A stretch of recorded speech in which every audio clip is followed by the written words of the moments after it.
Hi everyone, my name is Deeksha and today I'll show you how to analyze a graph, identify the key features and write a report. Additionally, towards the end of this video, I will be evaluating the reports that you write. So yes, I will indeed tell you where you can send me your reports for a free evaluation at the end. So let's begin.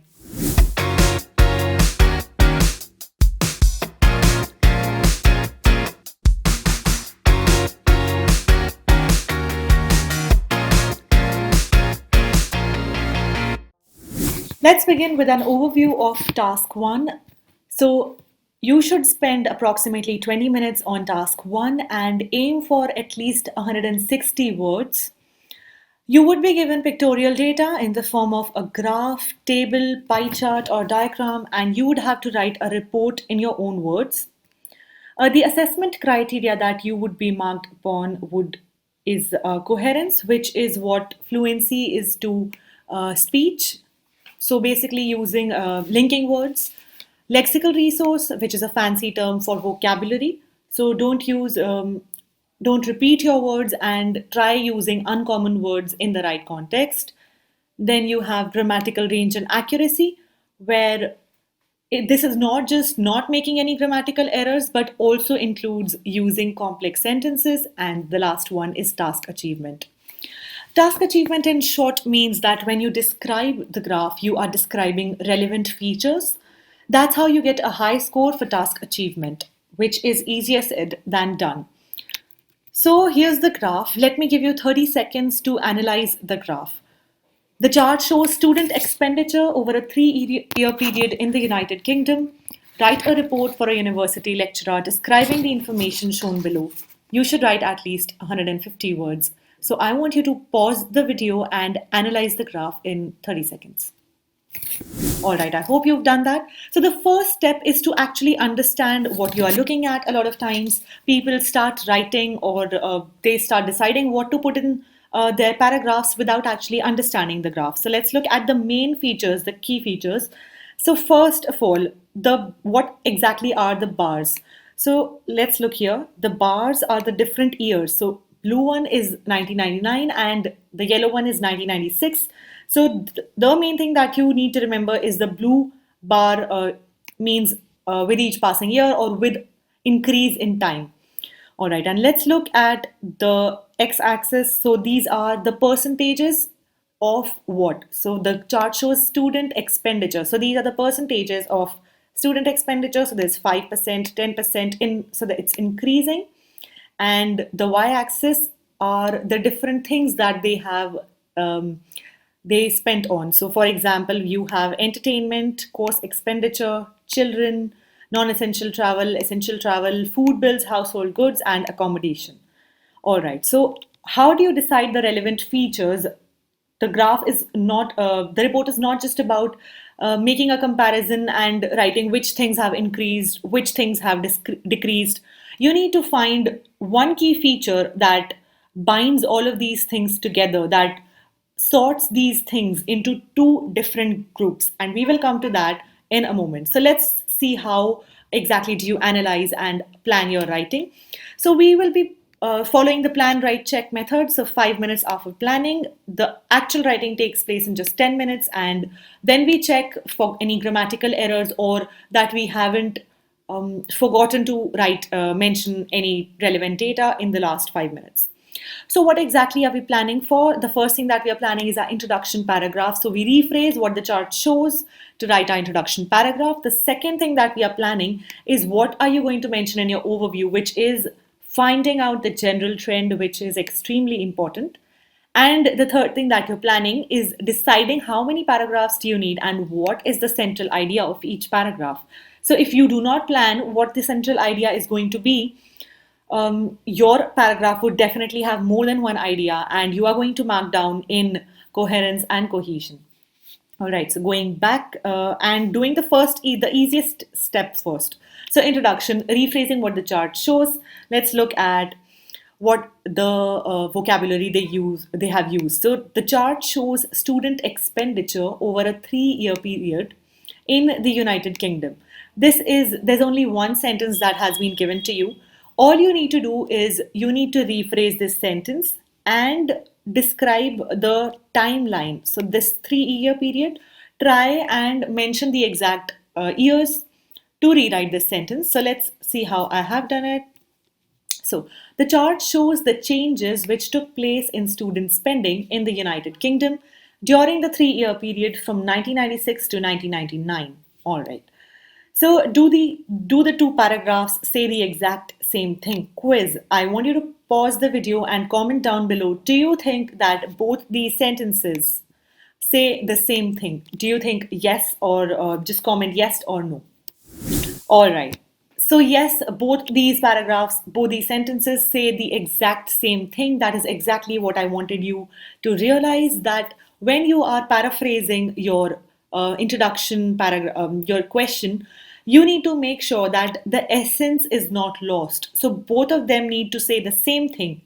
However, you only need to use synonyms which keep the meaning same.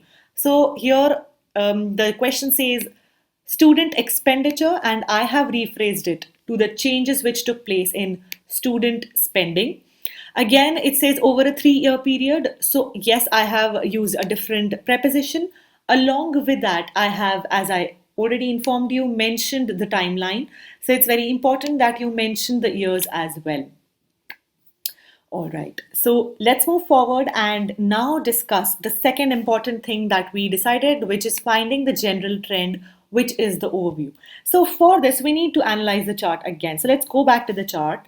And what similarity, what key feature do you think you can find which is binding, which can divide this entire information into two different groups? All right, so what a lot of students do is they simply think, all right, we'll mention, we'll divide the paragraphs on the basis of what things are decreasing and what things are increasing.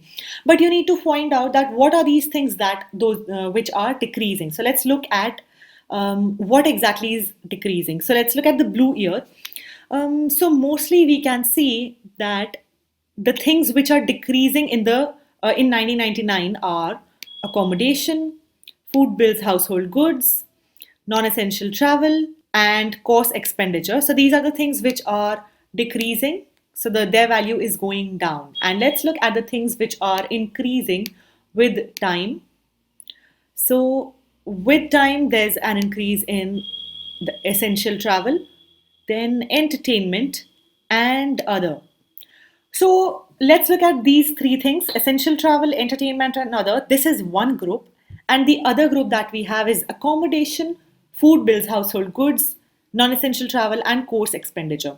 All right, so leaving this apart, if you remove this as an exception, accommodation, food bills, household goods, and course expenditure, what do you think? Are these things essential or non essential? So, accommodation, food, household goods, and course expenditure are essential items.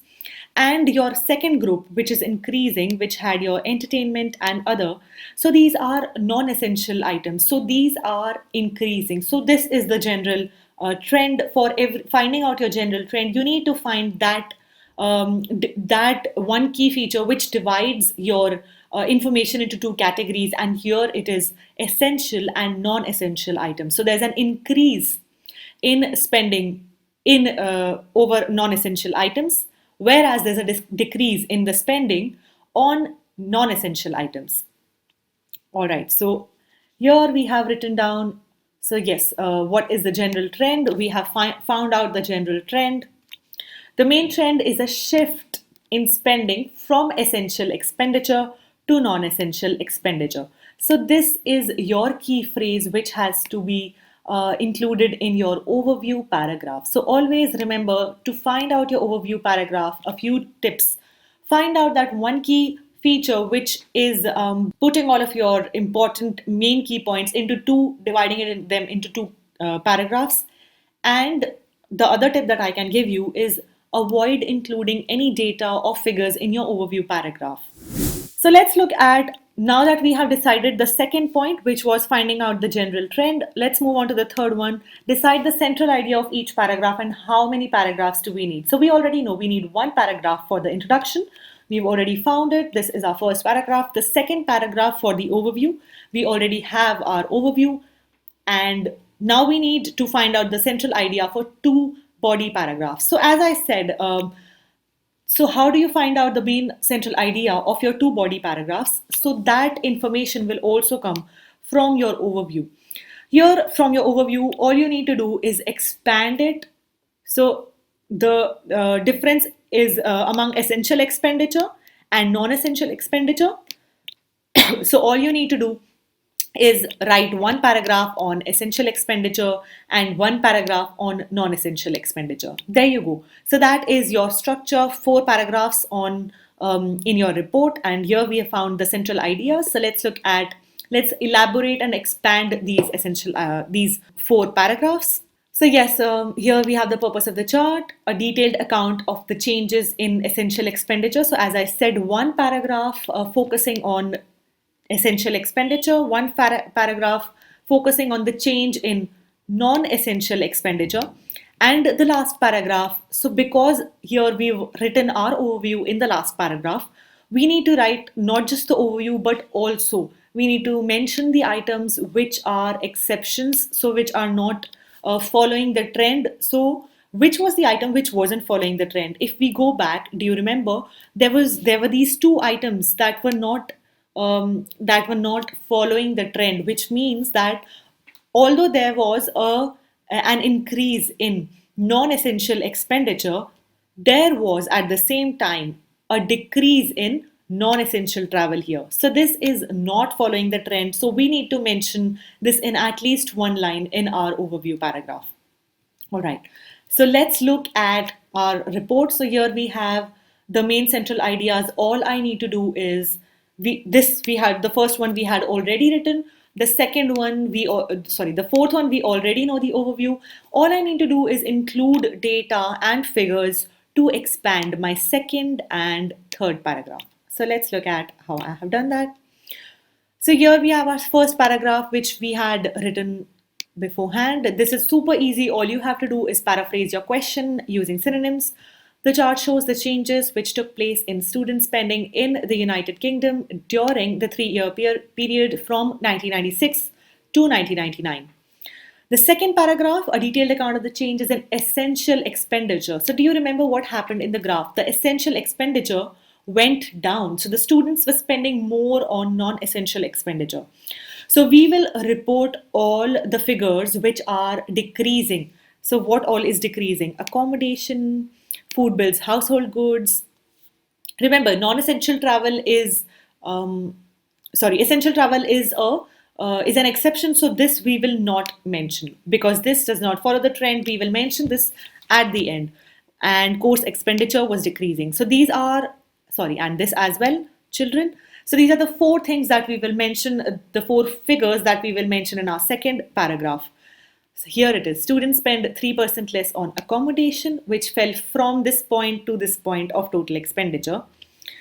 There was a 2% decrease in spending on food, bills, and household goods, the second one, which fell from this point to this percentage. At the same time, course expenditure, the third one, went down by 3% from this percentage to this percentage. And the fourth one, which is children, who constituted 1% in 1996, are absolutely not there in 1999. So as I told you, the four aspects that I told you, the four key things, 1, 2, 3, and 4, we have mentioned them in our second paragraph. Similarly, let's look at the third paragraph, a detailed account of the changes in non-essential expenditure. Let's go back to the chart. So what was happening to the non-essential expenditure? It was increasing. However, there was one exception again. So non-essential travel is the exception. This is decreasing. So we will not mention this because we are saving it for our overview paragraph. So we have entertainment and other in our non-essential information. So we will be mentioning this. On the other hand, let's look at a very good linking word that they have used. There was a 5% growth in spending on entertainment. So point number 1, entertainment increased, which stood at this percentage in 1996, but rose to this percentage in 1999. Followed by spending on other non-essential items and credit repayments. So this is the second one that we saw, grew by 4% to make up 16% of total expenditure. And finally, we add one sentence describing the travel. The spending on essential travel went up by 3%, while non-essential travel underwent a 1% fall. So we have compared our travel as well. If you want, you can definitely add it in your overview paragraph. We will definitely be adding it in our overview paragraph. So if you look here, overall, with the exception of expenditure on travel, here I have mentioned that this does not follow the trend. It is absolutely imperative that you mention that point or that one key feature which is not following the trend, which is an exception in your overview paragraph. With the exception of expenditure on travel, the most significant general change was a shift from spending on essential items to spending on non essential items. So there you go, that was your overview paragraph. And that is how you structure and write a report. It is extremely simple. All you need to do is let's recap. So all you need to do is plan what you have to plan. The first thing, the easiest thing, rephrase your introduction paragraph. Find out the overview. This will help you in writing your body paragraphs as well, because you will be elaborating the points. The comparison which you will be making will be on the basis of your overview. So find out the general trend and find out one exception which is not following the general trend. Then you decide your paragraphs. You usually decide the central ideas of two different paragraphs, and you compare the items in that order, post which in your conclusion you can mention again a summary of your overview along with mentioning that key feature which was not following the trend. All right. So that is it. That's how easy structuring your report was. And coming to your favorite part of the video. So yes, one free evaluation. As I promised you, I will be evaluating the reports that you write. So if you want, you can write a report in your own words on this same graph that we already have discussed.